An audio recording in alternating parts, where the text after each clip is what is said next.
Bien le bonjour les amis, j'espère que vous allez bien, ravi de vous retrouver aujourd'hui ici sur la chaîne Mario 13 pour de nouvelles vidéos consacrées à l'Alpine A110 de chez XO Collection avec la box numéro 12 avec du très joli montage à l'intérieur, un petit générique et on se retrouve juste après, à tout de suite.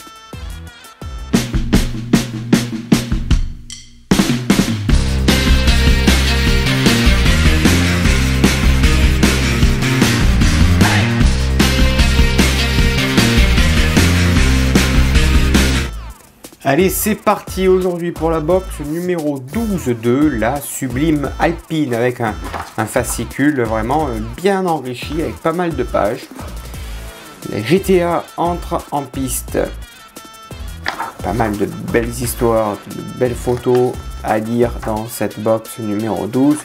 Et puis ensuite on a le pas à pas avec le numéro 45 avec les bases du réservoir du liquide de lave-glace, bouchon, boîte à fusible, le vase d'expansion et quelques petits bouchons qui viennent se mettre à l'avant et à l'arrière du modèle.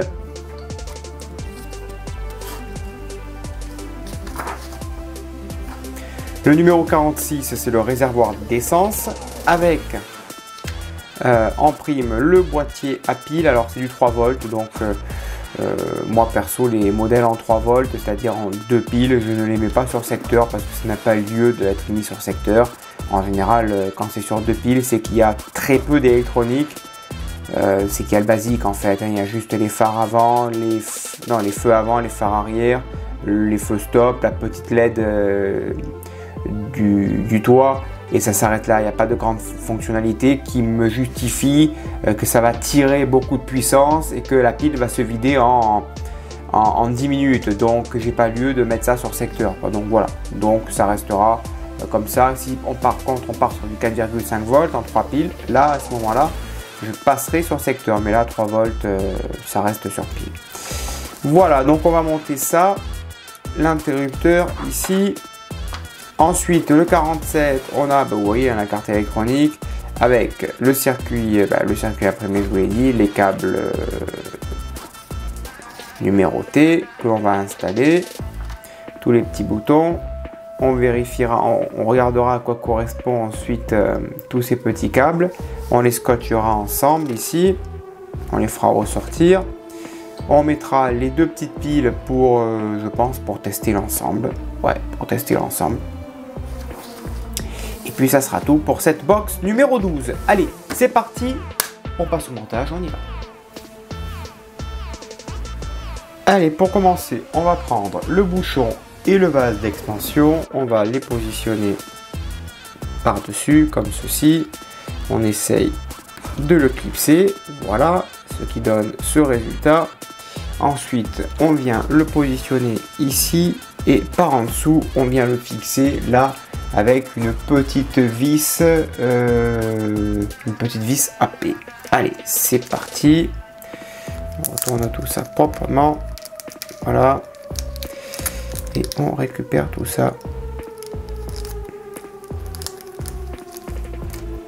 La petite vis qui va bien. On maintient le tout, on soulève et on fixe. Voilà.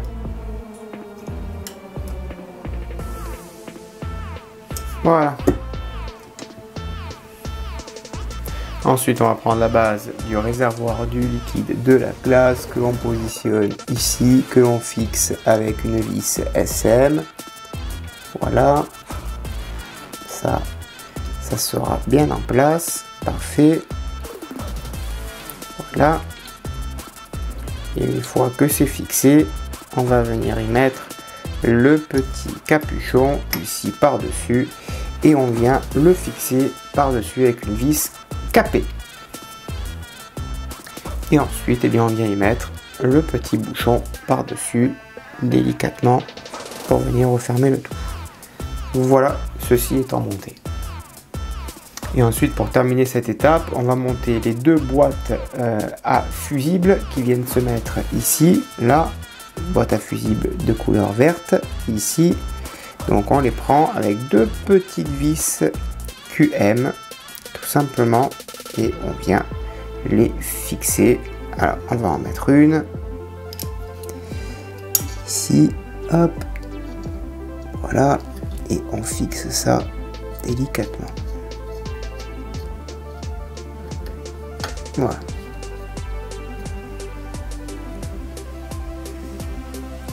Et on fait pareil bien pour la deuxième.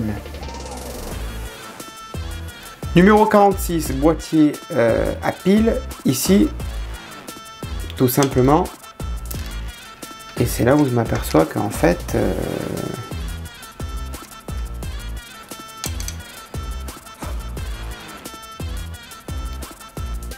c'est pas des toutes petites piles, quoi. C'est pas des petites piles, c'est des grosses.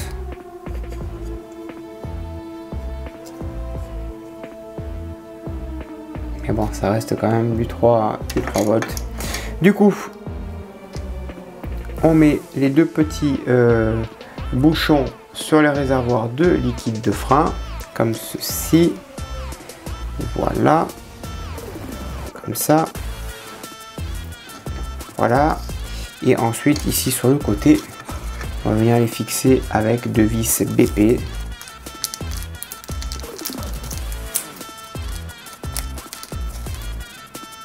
Donc, on les prend un par un.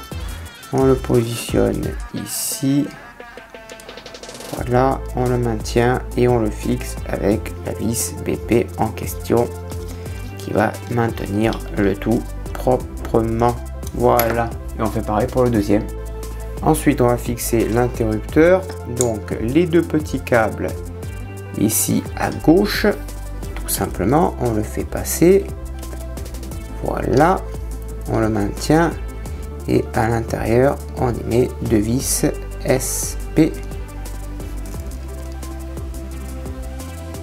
Pour maintenir bien l'interrupteur en place, tout simplement. Et on fait pareil pour la deuxième vis. Numéro 47, non 46, oui 46. Non 47, autant pour moi, excusez-moi, oh là là, je sais plus où j'en suis dans mes fascicules. 47, on a le circuit imprimé avec tous les petits câbles ici. On a du scotch, mais j'utiliserai le mien. Et donc tout simplement, eh ben, qu'est-ce qu'il faut faire? Il faut tout simplement brancher les câbles un par un en partant du A au H par ordre alphabétique. Donc on va faire ça proprement. Donc le A, c'est un petit interrupteur. Ok. Le A, il vient se prendre ici proprement. On le prend et on le met là. Voilà, le A sur le A. Je fais pareil pour toutes les autres prises et puis on se retrouve juste après. Une fois que tout est raccordé, je tire les câbles vers la gauche. On va faire passer, en fait, on retourne la carte électronique et on la fait passer ici dans le logement prévu à cet effet. Voilà, avec les câbles qui ressortent par ici. Voilà, peut-être faire passer aussi celui-là. Effectivement, j'aurais dû faire passer ça ici aussi. Ouais. Voilà, comme ça, impeccable. Et là, cette longueur ici, on va la scotcher et y mettre tout simplement du scotch. Voilà, ici j'ai tout préparé, j'ai préparé ce qu'il fallait. Donc là, je vais y mettre ça. Voilà, pour que ça tienne bien. On va retirer le petit bout là qui est un petit peu trop dépassé là. Allez, je calfeutre tout ça et c'est bon. Et numéro 48, nous avons une nouvelle fois, cette fois-ci des paires de LED avec ici plusieurs LED à l'avant, à l'arrière, une nouvelle carte électronique ici pour gérer le flux de LED, des petits interrupteurs pour les portes et on va tester maintenant les LED. Alors on va fixer donc le C avec le C. Par ce genre d'interrupteurs, j'aime pas trop les raccorder parce qu'après pour les détacher c'est une galère. Donc on met le C avec le C, enfin on branche tout ce qu'on a reçu directement. Ensuite on retourne le tout, on va mettre 2 piles, 1 et 2. Voilà, on met sur on.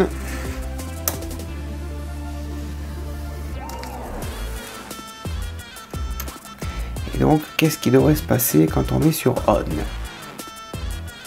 Donc, quand c'est branché de base, on allume, on a les 2 petites LED qui sont éclairées.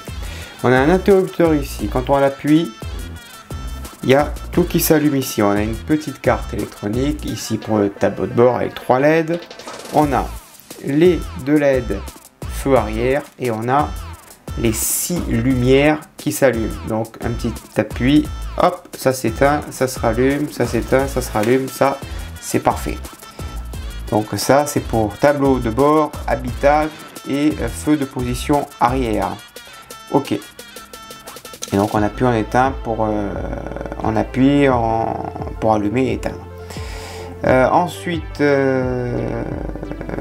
on va laisser appuyer, on va vérifier les feux stop. Effectivement, quand j'appuie, il y a une intensité.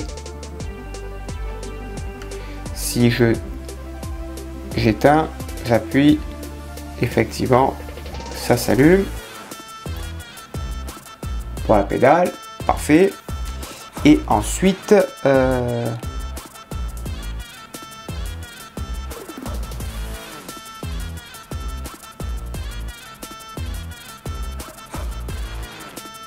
oui, effectivement, ça on l'a fait parce que quand c'est allumé ici, ça brille plus intensément. Ok, donc ça fonctionne, ça fonctionne aussi. Il y a un dernier bouton qu'on n'a pas testé, c'est celui-ci. C'est la petite lumière, je pense, de l'habitacle.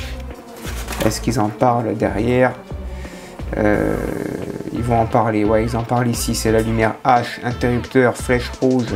C'est la LED du feu de recul. Ok, feu de recul. Et on n'a pas testé les portes ici, donc il faut. Ah non, c'est celui-ci. Il doit y en avoir un deuxième. Là, ça c'est quand les portes sont ouvertes. Normalement, on actionne un. Et le deuxième, voilà, ça éteint. Vous voyez quand les portes sont ouvertes, quand les portes sont fermées, donc c'est éteint. Et quand les portes s'ouvrent, ça s'allume. Donc c'est parfait, tout fonctionne. On récupère le modèle. Il ne le précise pas dans le fascicule. Mettez aussi du scotch sur la plaque où il y a les petites soudures parce qu'elles risquent d'être au contact du métal. Sait-on jamais, donc attention, ça, sinon il risque d'y avoir un faux contact. Bien protéger la plaque. On retourne et donc ensuite on met la plaque ici, tout simplement par-dessus là, voilà. Et on la fixe de chaque côté. Ça, on le fait passer ici avec 2 vis CM que l'on va fixer de ce pas. Voilà. Et on fait pareil de l'autre côté. Et voilà, une fois que c'est fixé, on protège bien les câbles. Voilà. Et puis c'est ainsi que se termine cette box numéro 12. Voilà les amis, le montage est maintenant terminé. Merci de l'avoir suivi. Je vous donne rendez-vous très prochainement, si ce n'est demain, pour la box numéro 13 de l'Alpine A110 1600S aux éditions XO Collection. Le lien est dans la description si vous voulez bien aller vous abonner. N'hésitez pas, on se retrouve bien demain. Bonne journée, portez-vous bien et que vive notre passion pour le modélisme. Ciao.